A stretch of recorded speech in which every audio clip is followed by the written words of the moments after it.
welcome to the Actual Tech Media EcoCast. My name is Jess, and I am excited to be here with you all today. But before we jump into our content, I have some basic information that I want to cover with you. All right, let's kick off our day here today by taking a quick tour of your audience console. And we're going to start with the questions window. So if you haven't already said hi, there is a whole audience of cool humans out there, so reach out and give a wave to the other members of the Actual Tech Media community. Now, keep in mind that if you do have any technical issues today, a browser refresh is going to fix just about anything. But if those tech gremlins are clinging on today, no problem. Just throw a comment in the question section and our crew will be there to help. We also want this to be an informative webinar for you, so throughout today's EcoCast, we hope you'll get engaged and ask all your burning questions. Not only will we have team members responding to you over a live chat, we will also have a dedicated Q&A session at the end of our presentations. Now, if we don't get to your question during the live webinar today, don't worry, because the awesome experts that we have here with us will be following up after we wrap. All right, next up, there's going to be lots of cool aha moments on the EcoCast today, and if you want to share those with your community, we've made it nice and easy for you. You can use the Twitter button right there on your audience console, and the hashtag for today's EcoCast will be automatically added to your post. All right, our last stop on this guided tour, be sure to check out the handouts tab for some awesome resources and takeaways from our speakers here today. We have an info pack collection, solution briefs, white papers, data sheets, free trials, ebooks, upcoming webinars, and more. So many great resources, so be sure to go explore. Now, if that wasn't enough fun, we also have some exciting prizes that we'll be giving away throughout today's EcoCast. I'm going to tell you a bit more about those later on, but a few quick reminders for you all. First, you do need to be here live in attendance at the EcoCast in order to qualify to win a prize, and we will follow up with all of you after we wrap. Now, all winners must submit an IRS Form W-9 to Actual Tech Media, and all winners must meet the Actual Tech Media prize terms and conditions. Now, if you don't know what those full T's and C's are, that's fine. We've got the full thing for you. Just head on over to that handouts tab, click in, scroll down to the bottom, and you'll find them waiting for you there.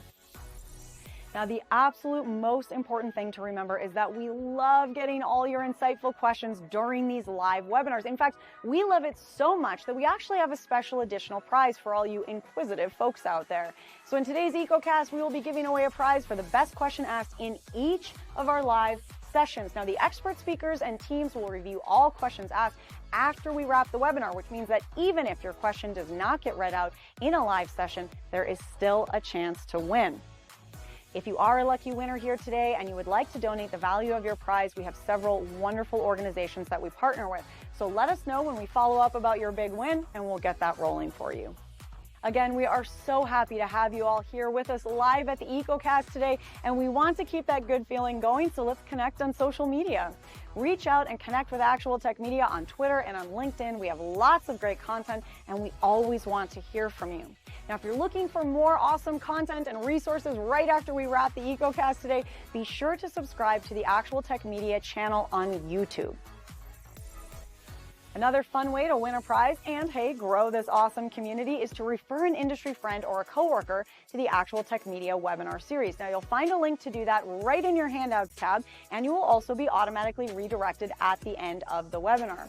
And both you and your coworker or friend could win a prize, and we hold those drawings every month.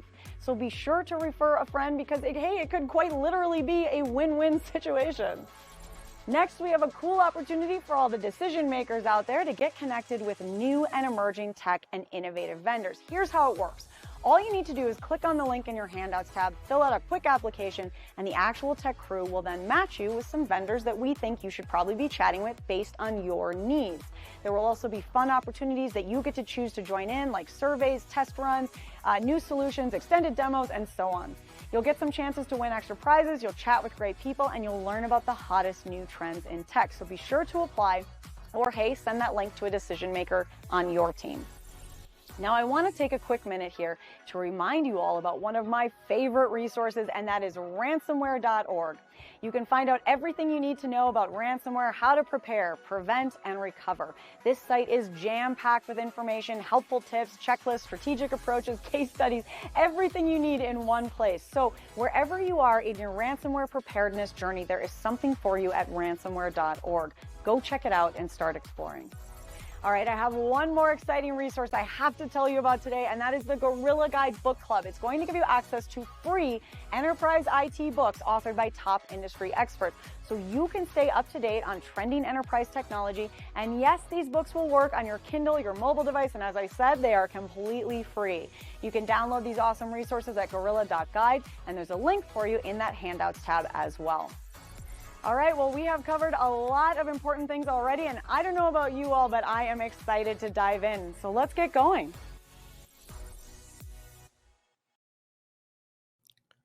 All right, thanks so much, Jess. A really great introduction, great way to start the event. The topic of today's EcoCast is exploring alternatives to a VMware-led environment. Today's event is brought to you in part thanks to our sponsors from Scale Computing and Verge.io. We've got a great event lined up for you today. Before we get started, I should mention my name is David Davis of Actual Tech Media. You already met Jess Steinbach, but our fellow moderators, Scott Becker and Keith Ward, may or may not be jumping in here at some point. As Jess mentioned, we've got some great prizes on the EcoCast, as we always do. We've got 3 Amazon $300 gift cards that we'll be announcing winners of throughout the event, so make sure that you stay tuned for those. Live attendance, is required to be qualified for the drawing. And with that, it's time to kick off our keynote presentation. Let's see, I got some notes right here. I'm going to be your keynote speaker for today. So here we go. I'm excited to talk to you today about choosing a virtualization hypervisor for the future and beyond, as Buzz Lightyear says. I've been in the world of VMware for a long time, so this is a topic that's really near and dear to my heart. I've created over 100 video training courses, and most of them have been around virtualization, specifically VMware virtualization.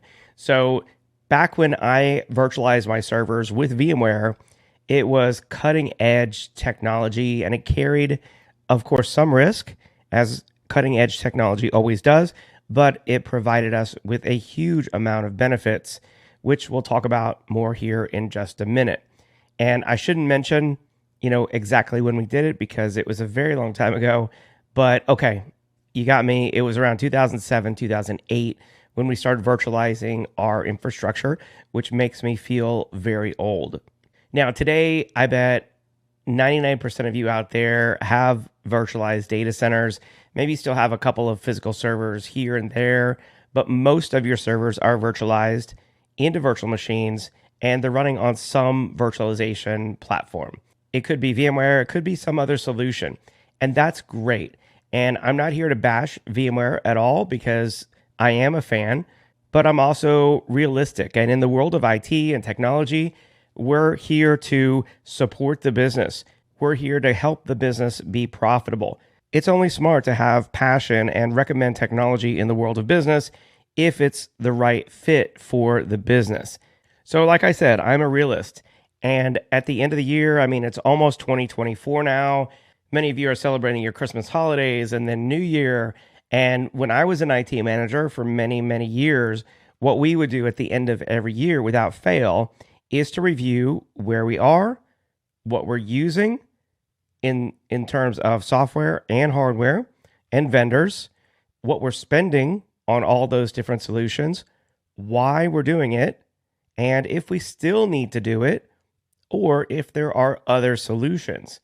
And so as you think about wrapping up the year and you think about next year, 2024 and beyond, it really makes perfect sense to consider all your software and hardware and third-party solutions and ask yourself that question.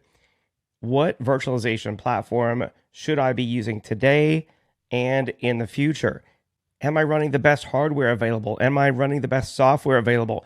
What's the experience been like? Have I seen value for my money? Have I gained the efficiency that I hoped? And have I experienced the uptime that I hoped? These are all the types of questions that everyone in IT should be asking themselves this time of year. And when I say virtualization hypervisor, forgive me, there's so many different terms out there for what I'm talking about. Of course, could be a virtualization platform, could be just a hypervisor, a hyperconvergence solution if you've got storage converged. It could be software defined storage, and there's a number of different terms out there for what we're talking about here. No matter how you look at it, it's a way to run your company's critical applications and store your company's critical data. Could be HR, could be financials, accounting, databases, web servers. Maybe you've got a point of sale system, manufacturing system. No matter what it is, your company has applications and associated data that you have to run to do business and to make money. And for some of you, a lot of those applications might have moved into the cloud, and that's great. But the ability to run virtual machines on premises, I don't care how much we embrace the cloud, there's still going to be a ton of companies out there who need to run virtual machines and store data locally in their data center or maybe even in a colo. So, along the lines of the questions that you should be asking yourself this time of the year, is that question: what do I really need from this type of software solution? I mean, you need it to be Superman for you, of course, right? You need it to run virtualized compute, storage, and networking. You need centralized management of multiple virtualization hosts. You need tremendous optimization, efficient management, and scalability. But you also need cost savings. You need to do this as inexpensively as possible because it's likely that your company isn't going to be that much more profitable by selecting one solution over another solution. As long as that solution meets these requirements and is reliable, it's likely that most companies out there just want to choose the solution that makes the most sense and can accomplish these things at the lowest cost. Now, when you originally selected a virtualization hypervisor, you might have had one thing in mind. Maybe it was a simple tool, right? Like a fork.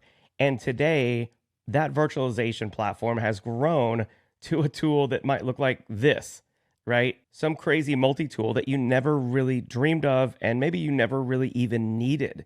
Maybe you just needed to, if we go back to this previous slide, do these few simple things. Run virtual machines, store your data, have centralized management, do it reliably, efficiently, and with scalability. So maybe you wanted that fork, that simple tool, and you got a crazy tool today that perhaps you just don't really need anymore, and you're paying a whole lot of money for, and which comes with a whole lot of complexity.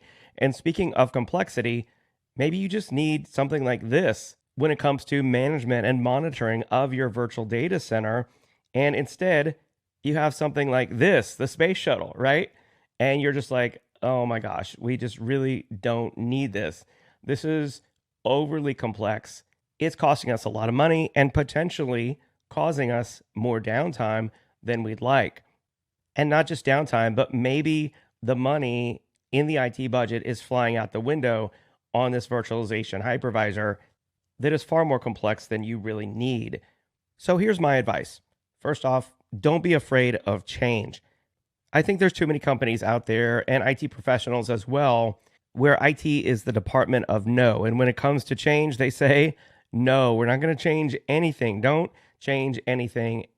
It could cause downtime and we could all lose our jobs. And maybe that's true. But if done right, we don't have to be afraid of change. We can really look at this as an opportunity to choose the best solution for you and for your company.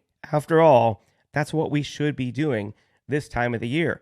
And of course, throughout the year, but especially now at the end of the year, where we're reviewing our applications, our hardware, our software, our solution providers, and our budgets, because the world has changed. No longer is it that nobody got fired for buying VMware. There's a number of great virtualization platforms out there in the world today. Different companies run different platforms, and it's all okay. We don't have to be stuck on one platform forever. And instead, what you really need to do is to focus on the features that you need at the price that your company should be paying. And ask yourself, do you really see the value in the cost that you're paying versus the alternatives? Because there are alternatives, and you'll be learning about a couple of fantastic alternatives on this EcoCast today. Also, take into account the maintenance costs and the future of your applications. What else could the applications running in your virtual infrastructure really need from a virtualization management platform in the future? Maybe they have everything they need already today. Maybe they had everything they needed day one when you first virtualized. And what about the future of the platform? Do you need more features in the future? Is the platform continuing to innovate? And where is the technology going? And consider this one question, if nothing else. Can you do better than what you're doing right now? Because this EcoCast is a great opportunity to really blast off and look for some solutions to help your virtual infrastructure now and in the future, help you as an IT professional perhaps to be more efficient, and something your company could love, save a whole lot of money. So get excited because this is going to be a really cool EcoCast. We're going to learn about a couple of awesome virtualization management solutions. And one last thing, if you do want to reach out to me and follow me on Twitter or LinkedIn, you can see my contact information right there. I always love to chat about virtualization and hypervisors and cloud. So I look forward to it, and I hope that you enjoy this EcoCast. And with that, we've got a poll question coming up next. All right, I just brought up the poll on the screen. It says, what's your time frame for adding new or updating existing IT solutions at your company? And specifically, of course, this is in regard to the topic of this EcoCast, which is your VMware environment or your virtualization, hypervisor infrastructure. So we recommend answering there right on the screen the option that corresponds to you and your company. And I'll give everyone a moment here to respond to the poll because we've got our first speaker coming up here ready to go in the green room. So just a few more seconds.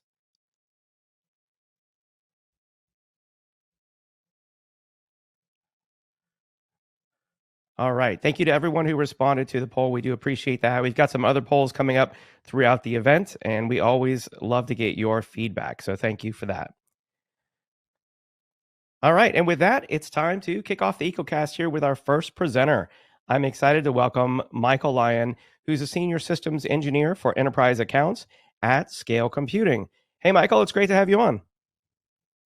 Hey, thanks, David. Great to be here. Excellent. Well, take it away. All right. Well, good morning and or afternoon, depending on where you may be.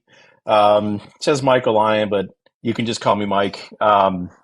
Today, I want to talk about really life after VMware, um, and thinking about different ways we can approach virtualization, different ways we can approach and solve for infrastructure, right? Um, we've got a couple of polls and a lot of information from customers that I want to share. But before we get into that, just to give you a little bit background on me and also on Scale as a company. I joined Scale in 2011. The company was founded in 2008. We started out with a scale-out storage product that we intended to build into our hyper-converged infrastructure stack, which we launched in 2012.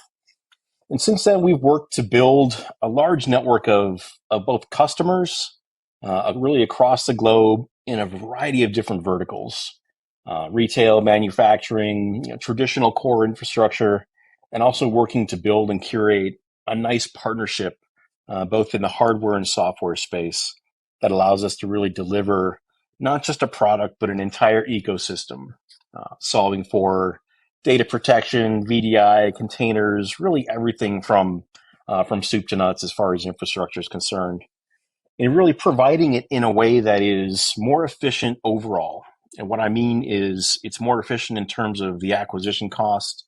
The overall barrier to entry is substantially lower, being more efficient in terms of delivering more resources for your workloads. We have a very lightweight platform, and it's really designed to be extremely highly available and reliable, right? To minimize the amount of disruptions, minimize the amount of threat vectors, just to provide a more reliable product overall. I don't normally jump on the meme train, but this caught my eye. Our CEO put it together, and for a long time, the old adage was no one ever gets fired for buying IBM.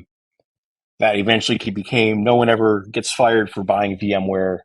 But really, it was just interesting because over the years you hear, I'm going to stick with the company that's not going to get bought out.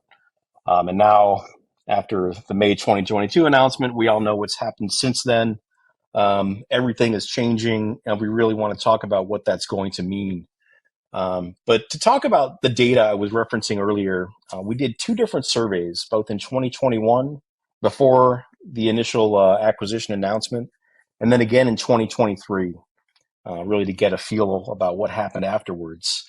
But we wanted to understand what were some of the pain points about managing a traditional virtual infrastructure, right? And we're using VMware, but the same could be said for Hyper-V or any of the traditional 3-2-1 host plus SAN and network type deployments. Number one is the complexity. Like I mentioned, there's already three parts there. When you're dealing with shared storage that can be presented and managed in a variety of ways, you're dealing with updating and the care and feeding of your physical hosts. That's probably tackled outside of your actual infrastructure layer, right? And this adds downtime. This adds management pain points. This makes it more difficult to solve for solutions when you have vendors that may be pointing at one another, and also makes it more challenging to do software updates, making sure that you're deploying a package that's in consistent and in congruence with everything else that's in the stack that needs to be updated. And this adds pain points. The average time, 12 to 13 hours of downtime, or excuse me, of management overhead per week, just staying up to date with patches. And then, like I mentioned, physical hosts, we've got storage, we've got networking that's requiring additional fluencies, additional certifications. And ultimately, this adds up to a less efficient and overall less affordable product. And that can be thought of as the VTAX. That's kind of what's been coined as the way to express all the overall capital expenditures as well as human expenditures that we use to manage our environment. Again, it's not targeted at VMware, but it's just trying to find out, hey, there are efficiencies. But what did the customers really say? And really the top four concerns started with downtime. The downtime increased between the two survey intervals. So 5 hours more downtime in 2023 than in 2021. Some of this has to do, we feel, with organizations are trying to get more life out of their hardware. Decisions for replacements may have been pushed for capital reasons or any other internal reasons, but we're trying to get more life out of our investment, more runway out of our hardware. But this can impact downtime, especially when you're dealing with hardware-related outages going beyond just the typical planned maintenance of software updates. And the average downtime event was about 7 hours, so almost a full working day. Some businesses have done a good job of quantifying what that downtime can cost. Some haven't, but it can easily reach 6 to 7 figures in cost, depending on what your business is doing, right? And how dependent you are on that infrastructure. Beyond that, the overall investment and what the value you're getting back is not meeting the expectations. I think this has started to get worse over time, as we noticed in the survey, as the licensing models changed and became a little bit more aggressive, especially as we get more core dense processors. All the companies want to maximize the amount of licensing revenue they can get from that. And that really substantially impacts the overall value and ROI that you get, especially when you're having to pay more to license the same physical footprint when you're already having to take into account the upstream licenses of Microsoft and Oracle, for example. So a greatly diminished value, even compared to the 2 years we've taken the survey. Downtime and complexity, again, like I mentioned, it was around 13 hours in 2021. That jumped up to almost 17 hours, so almost a 33% increase. So that's more time you're spending downloading and managing and updating, applying software packages, dealing with security vulnerabilities as those get pushed out. Beyond that, in both instances of the survey, 100% of the customers needed to call support and services at one point. On that first slide, there was one of the bullets where we talked about our net promoter score of 91. For anyone who tracks that, that's a great score. As an example, Apple's, who's considered world-class in terms of customer support and experience, they trend around 60 to 62. So a 91 is outstanding. We wanted to make it so that when you have to call support, that is an enjoyable experience. I know that sounds counterintuitive, but support's a huge part of the product, so that if you contact us, we want to make sure that experience is good. But in any event, 100% of the customers surveyed said they needed to interact with support at some point. The other thing that's up there is the corporate concerns. What's going to happen to me, to my licenses? VMware has been very transparent in the fact that they're going to split off some of their divisions, specifically the end user computing. So what's that going to do to the hundreds of thousands of Horizon and View users that are out there? And also, what's that going to do for support, right? Where is that going to stay? How is that going to be affected? And only in recent weeks, as we know, it's been globally approved. So the acquisition has been finalized. VMware has already started making moves as far as cost-cutting measures and reorganization with layoffs. And when they first announced this last summer, they were very also transparent, and also the fact that they were going to be focusing on their top 600 customers, which they said generated about 80% of their revenue. And what does that mean for the other balance of customers, which probably constitutes numerically a much larger portion of the market? So the acquisition drove uncertainty. It drove some questions. And our survey results gave us some insight into the fact that we want to get more reliability. We want to have something that doesn't require as much human intervention. It's going to minimize the impact on support and operations. That's just going to be overall giving us more value for the business, right? Value is also hugely important. What am I getting in terms of resources that I pay for?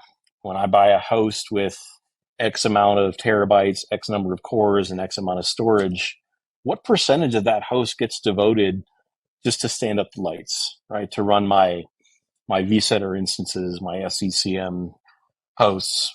What do I have to do to run that? And that really impacts value, because when you're losing 25 to 30% of your host capability to the underlying supporting layer, that really impacts how you have to size, how much you're buying up front.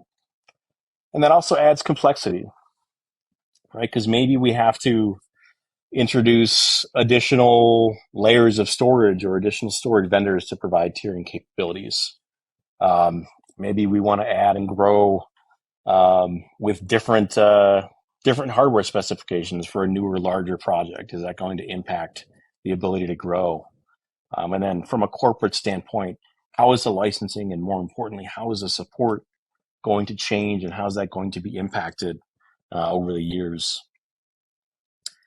And really, that gives us an opportunity to provide a product that is more highly available. Right? Availability is important. I don't want to have to become fluent in another storage protocol or relearn how clustering is done. I want to have something that is natively highly available, right? Because that means it's simple to use. I don't have to learn new consensus protocols. I can just log into a web portal and very easily start clicking and deploying virtual machines. I'm not using thick clients or dealing with a different interface for my storage layer and compute and infrastructure layer and network layer. And having all those in one stack in a hyper-converged deployment like Scale means it's a lot more efficient. Our entire platform sits inside of 4 gigs of RAM or less. And while this means we can operate on very small platforms, giving you the ability to run on something as small as a NUC or a small form factor device, but that also means on your more traditional x86 servers, when you deploy a host with a terabyte of RAM, again, we're only going to be using 4 gigs. The remainder of that memory is all for your workloads. We aren't consuming any for our platform, for our management layer, for our hypervisor or anything.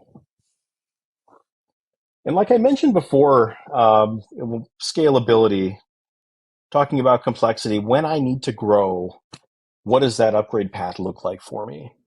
Is that going to be a rip and replace?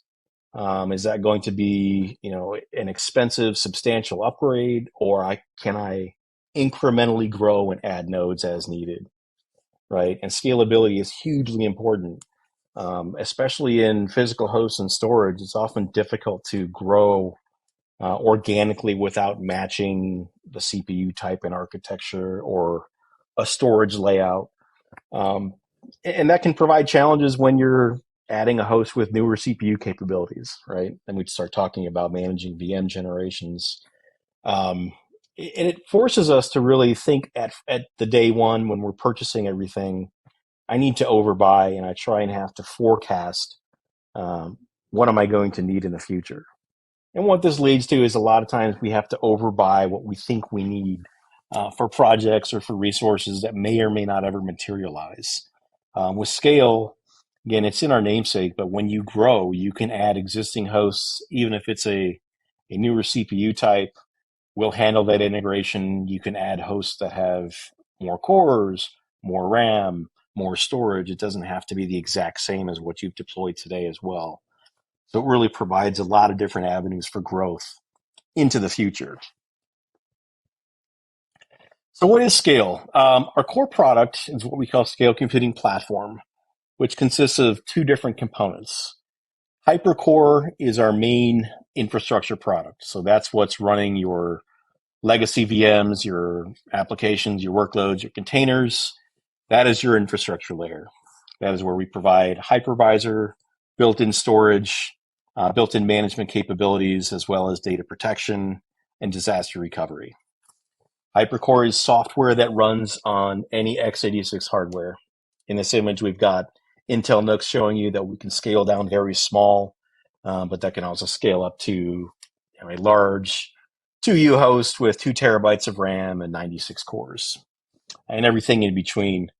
But we provide an on-premises private cloud. That's what I like to describe Scale as, giving you the ability to very quickly stand up and deploy a scale stack in less than 30 minutes. And after that, you're deploying VMs, you're creating workloads. The other side of that component is Fleet Manager. So managing a single scale environment is very simple, but if you want to manage multiple scale deployments and you start to scale that up into dozens or hundreds or thousands, Fleet Manager is a cloud portal that provides operational oversight over everything. It also provides connectivity. It provides zero-touch provisioning.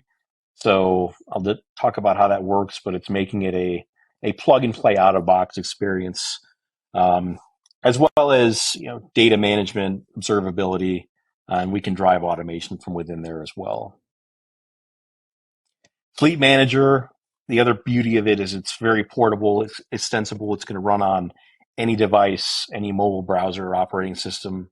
And from within Fleet Manager, we get actual access and visibility into the remote sites, as well as zero-touch provisioning and deployment. Deployment velocity, I like to use that term. It's something that I think gets overlooked. And whether you're standing up a small environment or bringing on thousands of VMs, we wanted to make that deployment to get to the point where I can start creating workloads to be as seamless as possible. We wanted to get rid of the notion of having to spend a couple of hours configuring your physical hosts and setting up the local storage, getting them then to a point where you can install a hypervisor. We wanted to make it plug and play. So with zero-touch provisioning, what it allows you to do is essentially eliminate the need for smart hands at the remote site. Once the servers are plugged in and connected to power and network, and the only assumption we have is that there's DHCP, and that they can reach fleet.scalecomputing.com. If those two provisions are in place, it'll automatically reach up to Fleet, pull down its configuration, assemble itself into a cluster, and then from there, it can also start pulling down VMs and containers and populating itself with workloads. So really making it a plug and play, I'll use an iMac, that type of experience where you're just connecting power and network. The actual provisioning of the cluster is all driven centrally, and it's all automated. No need for keyboard and monitor. No need to send technicians or deploy smart hands to get access to that.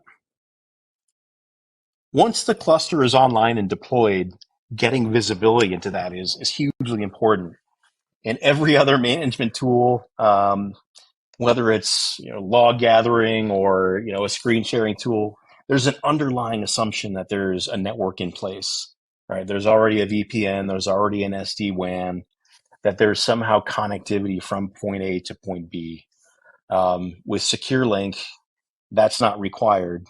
As long as the remote site has internet access and can reach Fleet Manager, we can have visibility not just to the remote cluster, but to the actual VMs, workloads, and containers themselves. Again, without requiring an additional VPN, without requiring you to license any other software technology, we're giving you that visibility. We're giving you that reach. And over the past 11 years, we've worked really hard to build a relationship with customers, with partners, with vendors. And we've worked hard to build our score up. CRN recently gave us the highest score ever achieved in any vendor, really in any segment, but this was particularly in hyperconverged infrastructure. And for the past 5 years, we've really been on the forefront, receiving those awards, leading those categories. But ultimately, Scale is just a hyperconverged platform that's an alternative to VMware. It is an all-in-one platform. It's software that runs on x86 hosts, but it's designed to be simple, an on-premises private cloud where it's managed from a web portal, where it's providing all of the autonomous management that you don't have to be involved in, making sure that temperature values are checked, that smart errors are managed. All of that is AI driven on the back end. And it's all managed from a single vendor, right? So when you contact Scale for support, we're not going to deflect you to Lenovo or Dell or Supermicro or the underlying hardware vendor. We're going to solve that problem when you contact us. And it's all within one software license. We don't have different tiers, different stacks. We don't have different fences really to lock you out of certain features. We really want to give you the entire product in its entirety when you're deploying Scale. So I'm going to do a quick demo here with the 5 minutes I've got, and I'm going to show the what Fleet Manager looks like. So this is Fleet Manager. In this point, this is a smaller demo environment that we've got for the SE organization, but we're managing, in this case, 28 systems. So across the top, we're getting immediate visibility to those sites that are going to need some sort of attention, as well as to sites that are disconnected. Just want to talk about connectivity to Fleet Manager real quick. Fleet Manager is not a witness. This is not providing any type of orchestration for fault tolerance or high availability. So if a site is disconnected, if there's a fiber cut in the area, if it can't reach Fleet Manager, by no means are we in jeopardy, right? It just means we don't have any visibility there.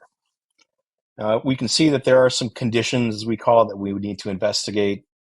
In this case, we can also look at the firmware deployments that we have out, kind of a DNA map of what's there.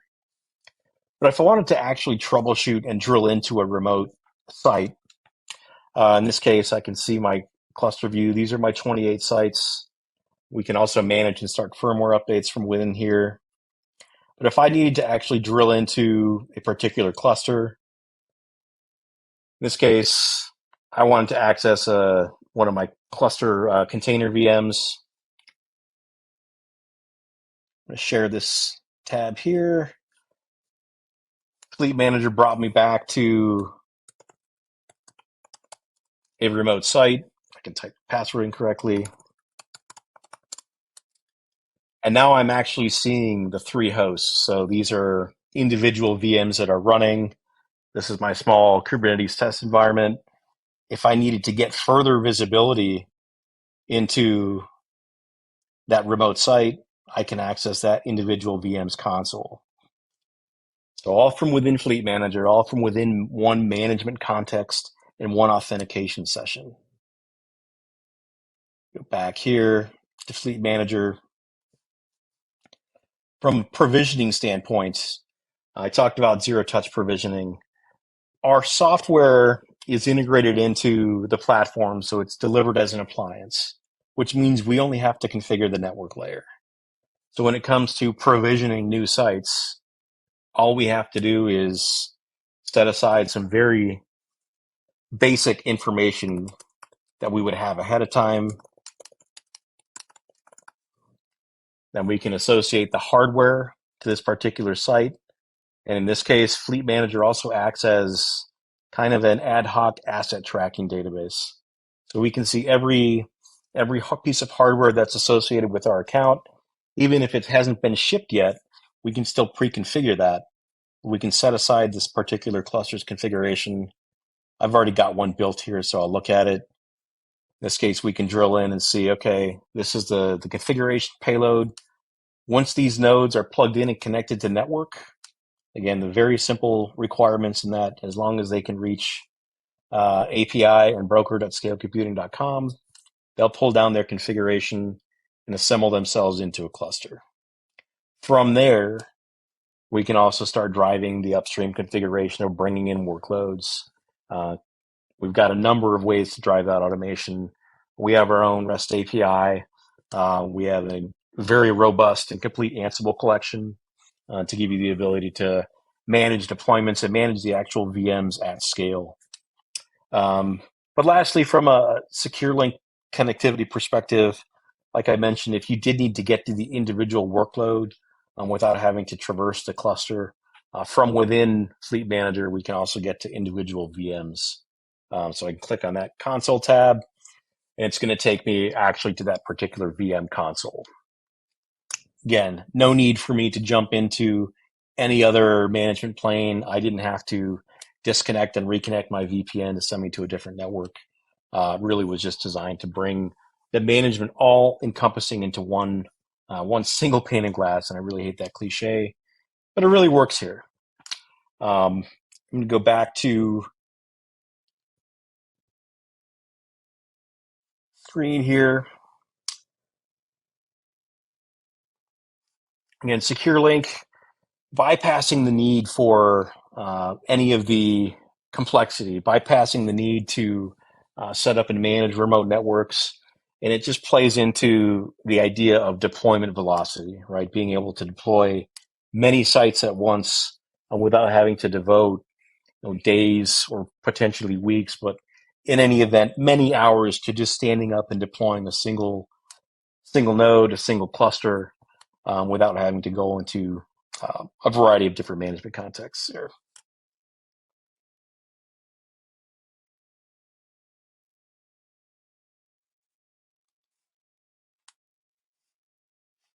So I'm approaching the end of my time. I want to make sure I leave some room for questions here. There's any options, from a demo perspective, we have a lot of ways to get scale into your hands. We have a publicly accessible demo lab. If you wanted to just try one out remotely. The other beauty of our software is that because it can run on something as small as an Intel NUC, even if you wanted to test from a small deployment perspective, it's not going to consume a lot of resources in terms of rack footprint or network ports. It really is designed to get you up and running as quick as possible, get you familiar with the product.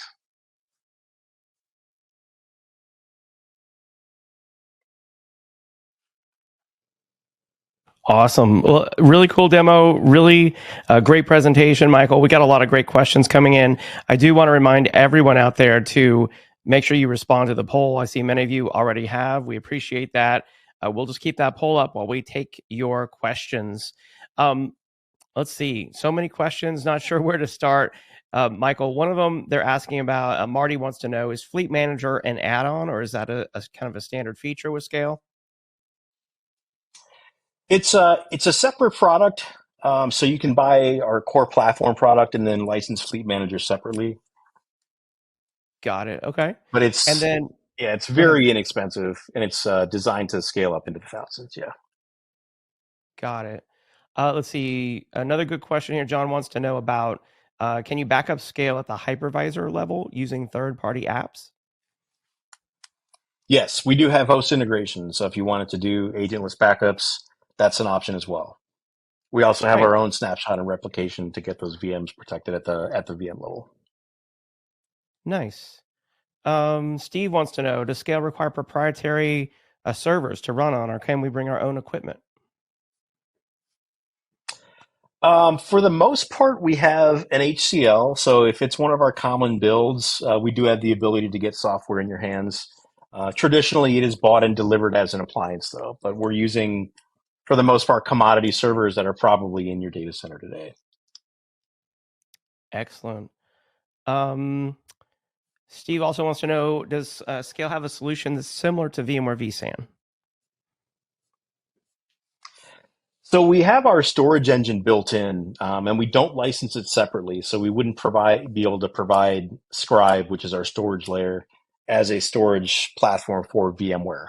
It is built in, so we really have solved that problem by using our own storage technology. Nice.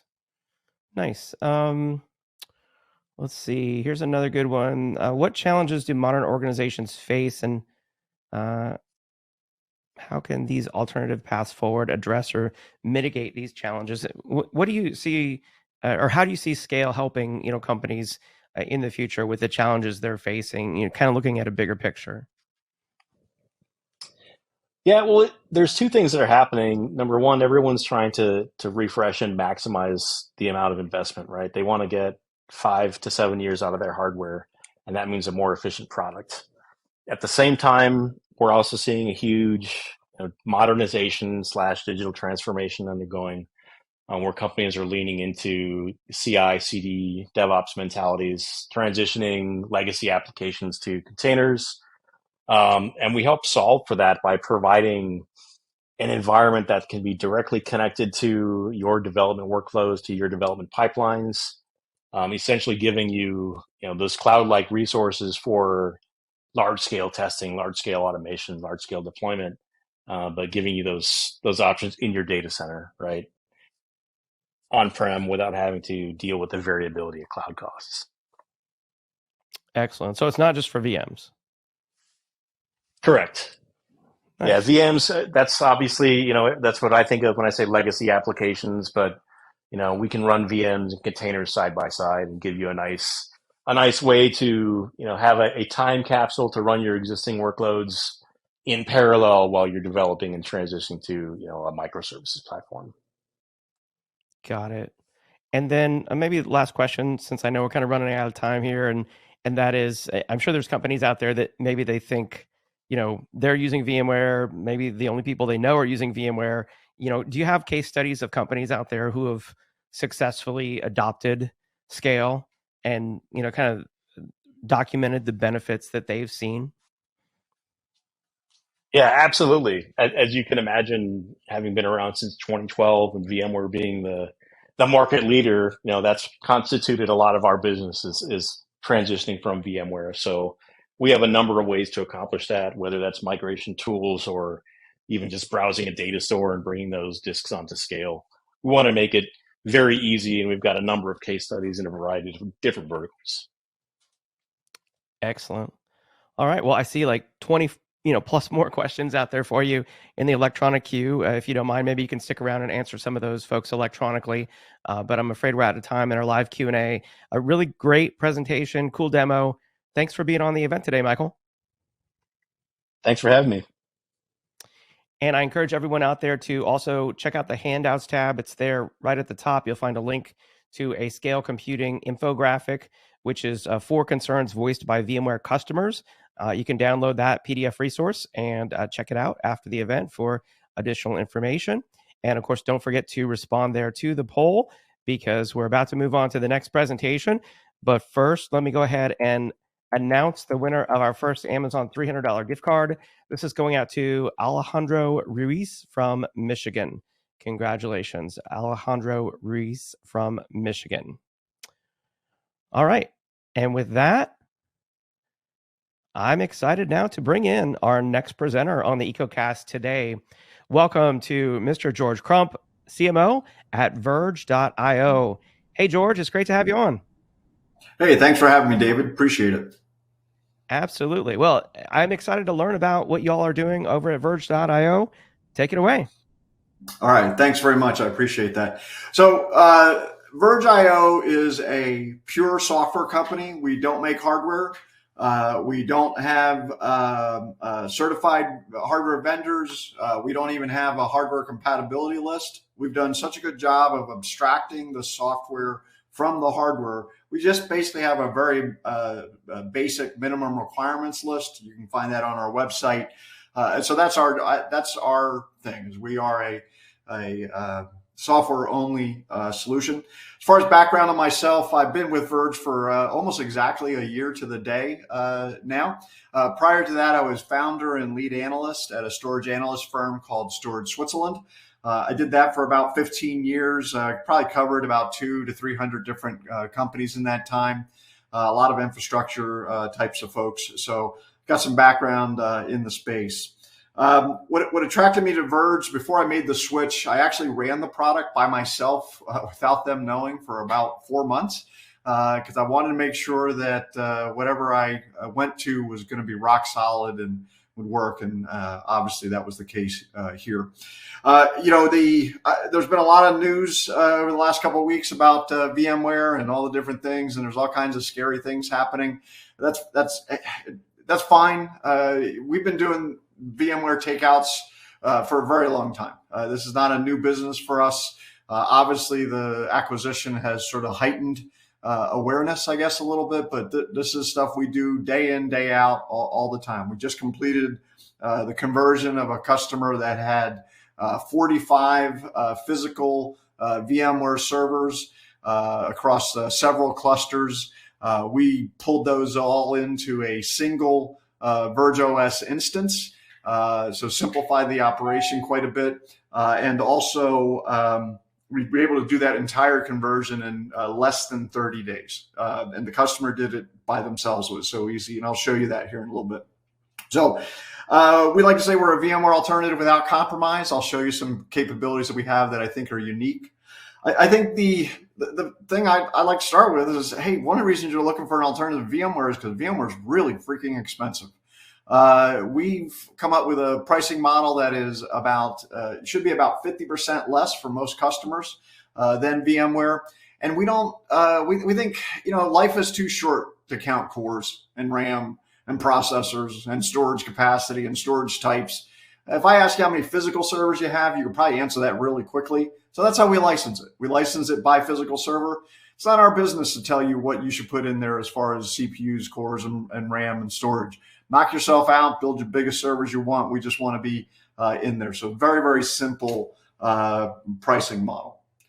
As far as the product itself, like I said, we believe we're the alternative to VMware. We'll run on your existing hardware. Again, very, very flexible minimum requirements. Pretty much, if you've got a couple servers in your lab that are available to you that are in the last 5 to 7 years, we're probably going to run just great on it.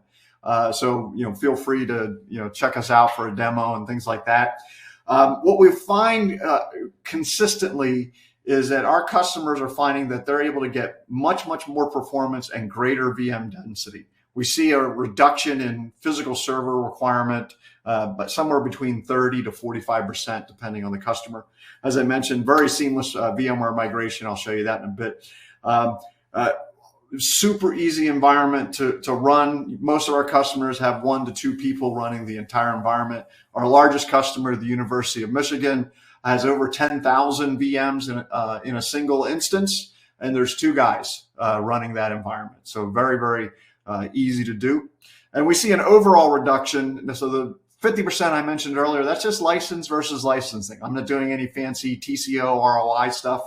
If you let me do that and you do the total math on what you could save, it's upwards of 70%. So very, very compelling from that perspective. So let's kind of talk about what it is we're doing. We call what we do ultra converged. And for us, and I know the industry didn't need another 3-letter acronym, so I apologize for that. It's totally on me, by the way. So UCI, we think there's 4 things that are required here. Number 1 is very efficient unified code base, very flexible scale. We can scale as small as 2 nodes. We can scale to 200 plus nodes. We have customers that are at that level already. We have this concept called virtual data centers, not just virtual servers. I'll explain what that is here in a second as well. And I think, my background at Storage Switzerland, I was really into data protection, disaster recovery. And obviously, as a result of that, you kind of get drugged into ransomware. I think we have probably one of the best ransomware resiliency capabilities in the industry, and I'll talk a little bit about that as well. So if you look at what we do from this efficiency, is how do I explain that? Well, if you look at most of the solutions on the market, VMware sort of being the poster child for it, but other guys, you typically still have a stack of things, right? You have a separate storage component, either vSAN or Nutanix's storage software, or maybe some of the guys are running like ZFS or something of that nature. Then you have your hypervisor. That's a lot of times it's if it's not VMware, it's something from the open source community. And then you may or may not have network capabilities. You may be still forced to require to use dedicated appliances. What we did that's fundamentally different is we started our product by writing what we call the 3 elements of the solution. Verge Fabric, which is our network capability, all the functionality of VMware NSX, so complete layer 2, layer 3 networking functionality. Verge HV, which is our hypervisor, and then Verge FS, which is our storage. Now, unlike I think about everybody else in the industry, instead of making these 3 separate modules that all have to kind of interact and you got redundancy of code and all that sort of stuff, we integrated it into a single code base, okay? And the result of that is a high level of efficiency, right? And so what we'll see, this is just an example, but Reddit, the sort of the sole source of truth on the internet, but this is an example of what we see every day. It's a smaller customer, but the guy had 8 physical DL380s, HPE boxes. And if you look down toward the bottom there, he's actually only needs to use 2 of them now. So he's got 6 extra servers that he can use to grow and build on. Obviously, also those aren't exactly the newest servers on the block either. He also, by the way, replaced his NAS. We provide complete file services as well. So it gives you an example of the efficiency of the product, highly capable from that perspective. And as I said, what I tend to see is most customers, they're able to reduce their physical server footprint by about 30%. Now, the next thing is a requirement we think for ultra converged is scale. And to scale, you got to be able to, in my opinion, you got to be able to scale in 3 dimensions. You got to be able to scale small, you got to be able to scale large, and you got to be able to scale wide. So scale small is obvious, right? 2 nodes, small mini servers, Intel NUCs, those sort of things. That's great. Scale large, right? Hundreds of nodes, which we can do in a single instance. Scale wide, what I'm talking about there is flexibility. You guys don't want to have to do this change every 3 or 4 years. Let's get something that can get in place, stay there for decades, and evolve with you, right? And so what that means is, as you kind of grow your environment, you might add different things. So I've got a kind of a starter system here with 3 Intel nodes, some NVMe drives, some networking. Then, who knows, maybe later I want to add some AMD. We can bring AMD into the same instance as my Intel nodes, and it works just fine. You don't have to go through all the hoop jumping that some of the other products force you to do. The other part of flexibility that kind of hurts, I think, some of the other options is flexibility in what you bring in. So let's say you just need more processing power. What if you're a big database environment and databases, technically are not the big consumers of capacity like they used to be, at least comparatively. You just need processing power. Well, you can bring in some servers that are a boot drive and 2 or 4 processors and as many cores as you want. Remember, we don't charge by core, we don't charge by processor. You make the selection, you make the decision of what makes sense for you. And again, this is coming into the same instance. Now, what about AI, ML? There's a lot of those type of projects going on. So, customers are looking for ways to leverage them. We can virtualize GPUs as well, and we can help trigger your AI and ML projects. So that's in there also. And then, at some point, I think kind of everybody might need capacity. So you can bring in nodes that are just capacity centric. So sort of the opposite of the compute nodes, a couple of processors and either flash or hard disk drive. So we can mix flash and hard drives depending on, what your use case is. If you want a deep archive or something like that and you want to use hard drives, you can absolutely positively do that. So it gives you just a lot of flexibility. Now, we can scale this, as I said, to hundreds of nodes per instance. And then once you've built this environment, if you will, on the left here, on a day-to-day basis, you really don't mess with the hardware very much.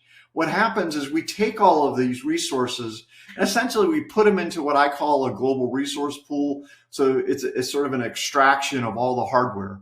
And then from here, you start assigning VMs to these resources. But we don't make you go it alone. And this is one of the reasons why it takes so few people to run the environment, is we add a narrow AI algorithm. And I'm being careful there. I don't want to be guilty of sort of jumping on the AI bandwagon. This is a narrow AI algorithm designed specifically for this purpose. And what it does is two things. Number one, it optimizes performance automatically for you. So it's like hiring a guy 7x24 that all that person is doing is fine-tuning performance, okay? The second thing it does, it automatically optimizes healing. So it's constantly studying available paths and figuring out alternatives. So if something goes wrong, it knows how to reroute and make sure it puts whatever failed on the best possible alternative. And so those are working for you all the time behind the scenes. It just makes life super easy. So that's the scaling part of this. So very efficient, highly scalable. The next part is this concept of virtual data centers. And so a virtual data center is sort of easy to understand if I say this to you. It's like a virtual machine, right? A virtual machine is an encapsulation of a physical server. It essentially turns a server into a file. A virtual data center is an encapsulation of the entire data center. We essentially turn your data center into a file.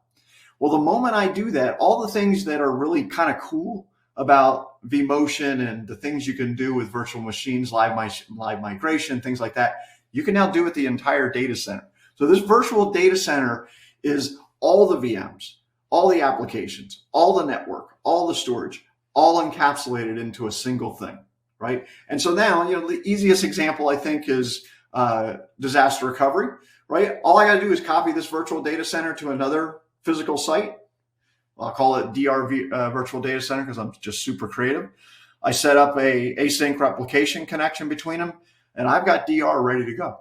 But because it's encapsulated, that DR site's going to work for you. You didn't forget anything. We took everything over with us. In fact, even if the switches are different at that DR site, it'll still work if they're a different brand or whatever. Because remember, we own all the networking.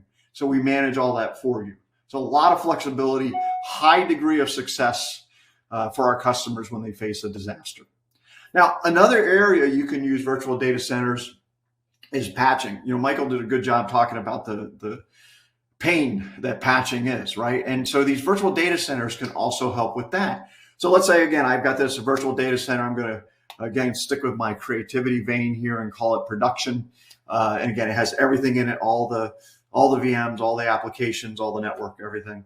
And let's say for some reason a patch comes out, I need to apply that patch, but I want to test it, make sure it works. I don't want to crash anything, all that sort of stuff. Well, I can clone that entire instance in a millisecond, consume no additional capacity, and have an image that I can work with. Okay, no performance impact, no capacity increase, at least until I start changing things.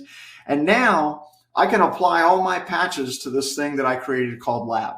I'm testing my patches with the latest copy of production data. I'm able to apply all my patches all at once so I can see how they all interact with each other. And then if it works, I can make the lab production. So the way our environment works, we go beyond snapshot technology. These are essentially, we call them snapshots, but they're essentially clones. And so by doing this, they're independent of each other. The challenge with most, not all, but most snapshot technology on the market today is each snapshot is dependent on the snapshot before it, and all the snapshots are dependent on the primary volume.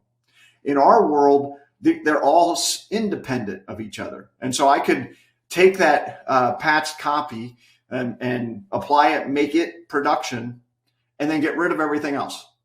And then I'm back to my new production copy. Okay, so very, very powerful capability, very easy to do, and gives you just a lot of flexibility. Now, what we recommend is even for smaller sites, is have a few of these virtual data centers per physical data center. Sort of you can break this out by a variety of different ideas. You could do it by I'm big into workloads, as you can see there. You could do it by department, division. A lot of our MSP and CSP customers will do it by customer. They'll create a virtual data center for every single customer. Okay. Now, one of the reasons we do that is it sets up our ransomware defense strategy, right? And as I said, that's sort of the fourth thing. So one of the things with these virtual data centers is by default, they are not connected to each other. So if ransomware gets into the environment, and I'm assuming most of us have users, and we all know that users are more than likely the way that ransomware is going to get into your environment, we can set it up so that ransomware can't spread, right? Ransomware, if you think about it, has two missions in life. One, get into a VM, start walking that VM and start encrypting data. And then two, spread, right? What these virtual data centers do is take care of that second problem. It can't, if virtual data center 1 there on my screen gets attacked by ransomware, it can't spread to the other virtual data centers. They're essentially walled gardens, okay? So that's good news, right? You've shrunk the attack surface or limited the blast radius, however you want to say it. You don't have to make that weird drive to the data center because nobody works in a data center anymore and start randomly unplugging cables. It's all isolated for you already. But we don't stop there. We leverage our global inline deduplication capabilities. So again, that's built into the core of the products, been there since day one. Our storage environment is kind of blockchain-esque in the way it operates. It's not exactly blockchain, and certainly we wrote it before blockchain was a thing, so probably not fair to say that. But as a result of the way it's implemented, we get deduplication almost for free in terms of processing and memory and things like that. So even if you look at those minimum requirements we have, you could still run full-blown deduplication on it with no problem. Okay. Now, because of that, that's what really enables our snapshots to act like clones. They're independent copies. They take a millisecond to make. They're very, very space efficient. They're independent of each other, as I mentioned earlier, and they're also immutable, at least until you say that they're not. So they're immutable by default. And so as a result of that, our customers tend to take snapshots very frequently. They'll take snapshots every 10 to 15 minutes. They'll retain those snapshots for very long periods of time. And again, there's really no issue with doing that. But we did a survey in the summer of VMware customers, and they were all Zoom to Zoom interviews. And one of the things we were talking to customers about in that survey was ransomware. Of the people we talked to, roughly 200, 25% had been attacked by ransomware within the last year. The average time to recover was 3 weeks. I don't know about you, but that doesn't sound like a fun 3 weeks to me. And if we kind of delved in, this is why we did a face-to-face interview instead of kind of like having somebody check boxes on a survey. We kind of dived into that. And what we found was the average time to detect an attack was 3 to 5 days. Okay, so remember how ransomware works. It gets into a VM, starts encrypting files. It does move pretty quick, but it's not instant. And so it takes some time for it to get to all the files. And that's why it took about 3 to 5 days for them to realize they were under attack. Unfortunately, the number one way people found out they were under attack is a user probably called one of you guys up and said, hey, I can't get into my system. Or my funniest story was one guy said, yeah, I had a user call me up and say, hey, how do I buy Bitcoin? That's not the start of a good day. Now, the problem with it taking 5 days to realize you're under attack is at that point, probably every snapshot you have has encrypted data intermingled in it. The snapshot itself might not be encrypted, but it has snapshot data encrypted data inside the snapshot. And number two, most of the backups now have encrypted data in them, certainly the ones you were probably going to count on to recover with. And so now, as an IT professional, you get the very unpopular task of having to manually go into every single backup figuring out what data in that backup's encrypted, what data isn't, and making sure you restore the right one, right? You restore the wrong one, you might actually re-trigger the entire attack again. So we looked at that and said, oh, we can fix this. And so we leverage our AI algorithm. We leverage the fact that we are globally inline deduplicated, and we built an early detection mechanism. And what we do is we look for virtual data centers or virtual machines that are abnormally creating a high amount of new data, right? Because to us, because again, everything in our world is innately deduplicated. The way encryption works, if the malware comes in, encrypts a file, that looks like new data to us, right? And so we're able to flag that very, very quickly. It's the algorithm is so accurate and so aware that I can show you video. In fact, we could share it to you guys, but I could show you a video of us infecting ourselves with ransomware and this detection mechanism kicking in and finding it within 5 minutes. Okay, so think about that. Ransomware got into your virtual data center, can't spread. You got backup copies that are 10 to 15 minutes old and they're all immutable, so it can't attack those. And now you know within 5 to 10 minutes that you're under attack, and all you got to do is now roll back to that immutable copy. Now the bad news is, just being honest with you, that 10 to 15 minute old copy probably has a nice secure copy of your malware, right? It hasn't triggered yet because it was captured in an immutable state. So we have a way for you to mount that snapshot in a quarantine state, scan it for the malware, plenty of scanners generally available for these things, remove it. And again, because these are clones, you can mount that 10-minute old copy instantly as production. We don't have to copy data anywhere. We don't have to move data anywhere. And you can delete the original production volume that is full of encrypted data, right? So how does this work in the real world? We've had about 7 customers attacked by ransomware in the past year. Of those, none of them lost data. None of them, of course, paid the ransom. And the result of this is the typical time to recover from an attack is 30 minutes instead of 3 weeks. So very, very powerful capability. The reason I bring all this up is if I can solve all this from a ransomware perspective, pretty much all your backup and disaster recovery stuff are a step less complicated than a ransomware attack. So it's very, very good data protection, data resiliency capabilities. Most of our customers will continue to use their current backup products, at least initially, but over the course of time, as we earn their trust, they'll move into not, and they'll just count on us to do all the work for them. Now, I think the important thing is migration, right? You got to get there. You've got VMware running. How do you move, right? And I told you about the customer we had that we were able to move very, very quickly. What we did, I think that's kind of clever, is VMware has this pretty good backup API set. Our migration function just taps right into that. And so as far as VMware is concerned, it thinks we're another backup product coming along, right? And so we just move everything into our environment. You know, we generally recommend you select all the VMs. Just move them over. We'll actually use change block tracking to keep them up to date. So that allows you to test a group of VMs and keep the other VMs in sync. So the next time you're ready to test those, they're ready to go. Right. So very, very powerful capability from there. So that's how that works. And then what I want to do real quick, if it's okay, is jump into just show you just a quick thing on the interface. Absolutely, yeah. I'd love to see it, George. Okay. All right, Dave, can you see it? Yes, sir. Looks good. All right.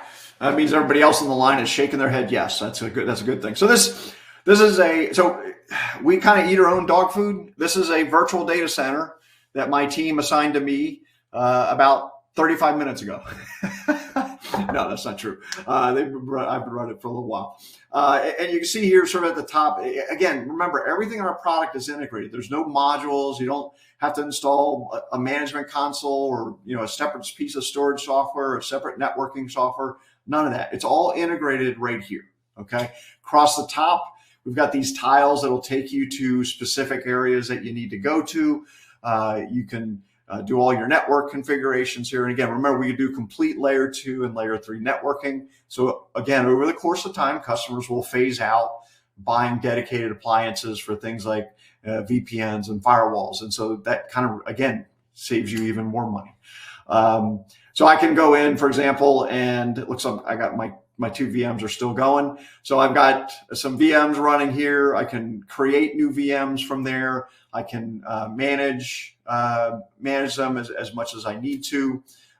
We've got here's where you would take your snapshots of, again, you could take snapshots at 3 levels. You could take it of the entire instance.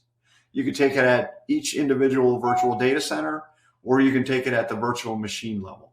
You can set up schedules and policies for each one of those, depending on what makes sense for your environment.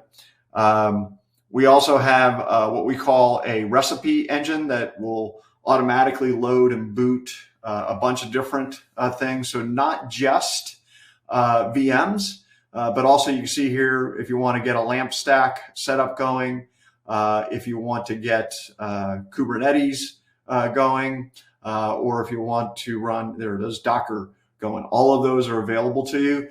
You would just click the button and deploy it, and you're off to the races. So very, very straightforward, easy to do.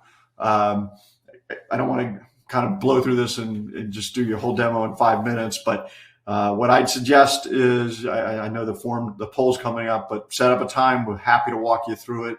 Happy to get you a copy of the software. Like I said, if you got a couple of servers that are built in the last 5-6 years with a little bit of memory, we can probably get you running with no problem. So that's what the interface looks like. All right. David, am I back to the slides? Yes, sir. It's almost like I've done this before. That's cool. All right, and we've got customers that are using this product in production at high levels. We've got lots of small customers that are 2 nodes, 3 nodes. So again, the product scales all over the place. University of Michigan is probably our biggest customer, over 100 some odd nodes in total. I think that last time I checked, they had about 3,000 virtual data centers and about 10,000 virtual machines. The way they work, it's their advanced computing research group. The way they work is, professor gets a grant. In the old days, he would just randomly go out and buy IT hardware and dump it on the IT guy's lap and say, fix it. Now what they do is they just provision. They have this big cluster, essentially, or big instance of Verge, and they just deploy as needed to these different environments. So, David, that's my story. I'll flip it back to you. Great presentation, George. Really enjoyed the demo. It was cool to see. Love the interface. I'm a sucker for a beautiful user interface, and that one certainly checked that box. So I encourage everyone to respond here to the poll. We do want to get your feedback. If you'd like to get your own personal demo, as George said, that option is right there on the form. Just check the box, get your own personal demo. Something I plan to do myself to learn more about the Verge solution. So we've got a ton of questions coming in, and I'll leave up this poll while we take your questions. My biggest question is just where to start it, because there's so many great questions. First one here, I'll just go with this one. They're asking, is there a performance impact when enabling deduplication, George? So technically, it's an algorithm, right? So yeah, you're going to have some impact. In the real world, it's almost impossible to notice. We don't have anybody that would be affected by that. So the technical answer is yes, because sure, it's an algorithm. The practical answer is no. Okay, got it. Excellent. That's nice. Very nice. Let's see. Another good one here. They want to know, what's the process for converting to Verge.io if I want to use existing hardware and maybe I don't have spare servers? Any suggestions there? Yeah, we run into that occasionally. If you have I don't know how to say it. The most difficult situation would be a customer that's a little small, maybe has 2 or 3 physical servers at their disposal. Let's say you're running a 3-node VMware vSAN type of cluster. Basically, what you would do is you would move all the resources off of one node. Let us have that node. We can run in a single node for a little bit of time, and then what we would do is run that conversion process that I showed you there, and convert all those nodes over, virtual machines over. And now I've got everything running on one server, and then you would do the same thing to the third server, and then the same thing to the third server. We typically can do that type of conversion complete in an afternoon, right? And so we don't have to ship in new hardware, none of that stuff. And it's very straightforward. The customer I mentioned, David, at the top that we did that big conversion for, they were going to pay us to do it because their answer was, I'm already too busy. And once I did we walked them through the first set, and they go, we got it from here. And they did it all by themselves, like I said, in less than 30 days. And that's a pretty huge conversion. Wow, that would be awesome. Yeah, one afternoon, like you talked about in that one scenario there, really fast. So love to hear that. Here's an interesting question. You mentioned that Verge provides layer 2 and layer 3 networking capabilities. They want to know, does that mean I can get rid of my VPN and firewall appliances? Yeah, honestly, most customers just don't start throwing stuff out right away. But as the timing kind of works out, yes, sure, you could do that. And most of our customers do, because we can, again, provide the same level of capabilities, except the more you converge, the easier your life becomes, right? So the less external things you have kind of rotating around the solar system, the easier life is. And so, yeah, most customers will at some point convert all that stuff into us. Excellent. Let's see. Just looking through some questions here. One of them, they're asking, what about security policies and compliance and things like that when it comes to the data? Can Verge help at all in that area? Yeah, actually, we do quite well in that environment. As you might imagine, the two customers that I had slides up on, Arizona State University and University of Michigan, have some very specific compliance concerns. ASU, for example, the project we did with them was we our software was the infrastructure beneath their entire COVID testing thing that they ran for the state of Arizona. So as you can imagine, that was like really sensitive data and very had a lot of compliance on it. As I said, so you can set all that stuff up. Also, all the snapshots, as I said, are immutable, and you can retain those snapshots for an indefinite period of time. I've got customers that have snapshots that are 7 years old, and they've because they have a 10-year requirement to use it. Wow, that's awesome. And one of the questions I know I asked in the previous session as well, and I think this is a great one for you, is, for folks out there who maybe are using VMware today, does Verge offer any sort of like case studies, or what can you tell us around customers who have converted successfully to Verge? Yeah, so absolutely, we have those available. Happy to share those. As we sort of mentioned in the green room, we have the interesting scenario that right now we are 100% referenceable in our customer base. And I can have you talk to any one of our customers right now. The customers absolutely love the product. They're some of our biggest fans. So yeah, just reach out to me. Be happy to put you in touch with, a couple of folks at least that match what you're going through. Well, that's very telling about how great the customer service is and the product must be, that you have 100% referenceable customers, because rarely does that happen. So huge plus to you and your team there at Verge, George. I think that's a great place to wrap up.